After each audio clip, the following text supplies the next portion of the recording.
প্রতিনিয়ত American eagle export pant কিনে প্রতারিত হচ্ছেন না তো? আমার তো মনে হয় হচ্ছেন। আজকে আপনাদের অরিজিনাল এক্সপোর্ট আমেরিকান ইগল চেনার কিছু উপায় বলে দিব। আশা করি যেখান থেকেই সংগ্রহ করেন না কেন আর প্রতারিত হবেন না।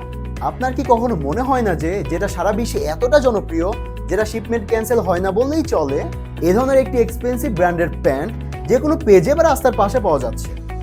আমরা বাঙালি, যে কোনো কাপড়ে একটি ব্র্যান্ডের নাম লিখে দিলেই আমরা ভাবি এটাই মনে হয় অরিজিনাল। আসুন আপনাদেরকে অরিজিনাল এবং কপি প্রোডাক্টের একটি পার্থক্য হাতে কলমে দেখিয়ে দিই। প্যান্টের সর্বপ্রথম যেটা লক্ষ্য করবেন সেটা হলো অরিজিনাল প্যান্টের ভেতর ওভারলক সেলাই হতে হবে। কপিটা নর্মাল সেলাই। এর ফেব্রিক্সটা অবশ্যই কটন বা সুতির হতে হবে। এই প্যান্টের লুপগুলোর মাঝে লেস দেওয়া থাকবে, যার কারণে লুপের মাঝের অংশ কিছুটা উঁচু দেখাবে।